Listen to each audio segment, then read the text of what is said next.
RAS, PSI, ईओआरओ जैसी महत्वपूर्ण परीक्षाओं की तैयारी करें विकास सर के मार्गदर्शन में। आज ही डाउनलोड करें सैनिक अकेडमी ऐप। राजस्थान की भजनलाल सरकार ने एक ऐसी भर्ती कराई जो इतिहास के पन्नों में दर्ज हो गई, और यह भर्ती है चतुर्श्रेणी कर्मचारी भर्ती।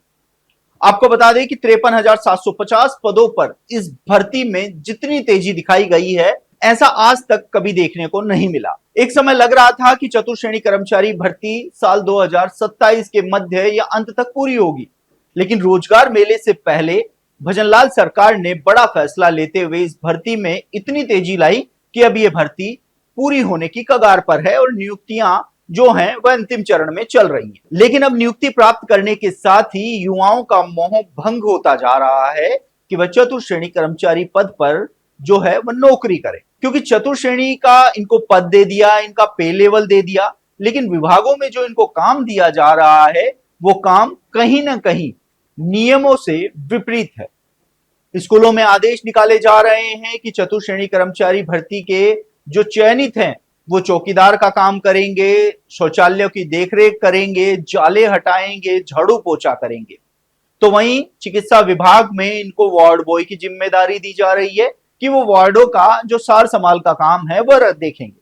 तो वहीं सामाजिक न्याय व अधिकारिता विभाग में इनको चौकीदार और रसोइयों का काम सौंपा जा रहा है। आपको बता दें कि लगभग 25 साल के बाद राजस्थान में चतुर्श्रेणी कर्मचारी भर्ती का आयोजन हुआ था, और जब इनका कार्य निर्धारण किया गया था तो इनका कार्य निर्धारण किया गया था कि इनका सहायक के रूप में इस्तेमाल किया जाएगा, यानी फाइलों को इधर उधर करवाना, कोई भी सामान है वह मंगवाना। इसके अलावा जो अन्य कार्य हैं जो ऑफिस असिस्टेंट के होते हैं वो कार्य इनसे करवाए जाएंगे।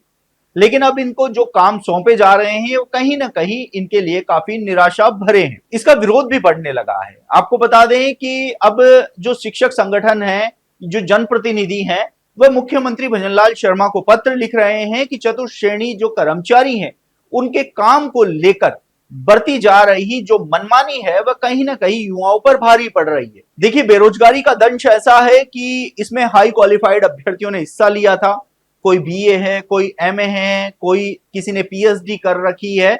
ऐसे हाई क्वालिफाइड अभ्यर्थी जो बेरोजगारी का सालों से दंश झेल रहे हैं, उनकी एक सरकारी नौकरी लगी है और वह इस पर पदभार ग्रहण कर रहे हैं। लेकिन अब जो इनको काम दिया जा रहा है वो काम इनके लेवल का नहीं है। इनका पे स्केल अलग है, इनका कार्य निर्धारण अलग है, लेकिन इसके बावजूद भी इन पर दबाव बनाया जा रहा है। विरोध लगातार बढ़ता जा रहा है। कई सूचनाएं ऐसी मिल रही हैं कि अब जो चयनित हैं वो पदभार ग्रहण करते ही पद छोड़ रहे हैं, क्योंकि उनको जो काम दिया जा रहा है वो उनके लेवल का और उनके कार्य जो क्षेत्र है वो उसका नहीं है। इसकी आवाज लगातार बुलंद होती जा रही है। सरकार के स्तर पर भी आवाज उठाई जा रही है कि चतुर्श्रेणी जो चयनित है उनके कार्य को लेकर एक स्थिति को स्पष्ट किया जाए कि आखिरकार इनका काम क्या है, क्योंकि जिन पदों पर इनका चयन हुआ है वही काम इनसे करवाने की जो मांग है ये चयनित अभ्यर्थी कर रहे हैं। ऐसे में अब देखना होगा कि सरकार की ओर से इन चयनित युवाओं की मांग कब तक सुनी जाती है और कब तक इसका समाधान होता है। आप देखते रहिए एजुकेशन नगरी। मैं हूं ललित वर्मा।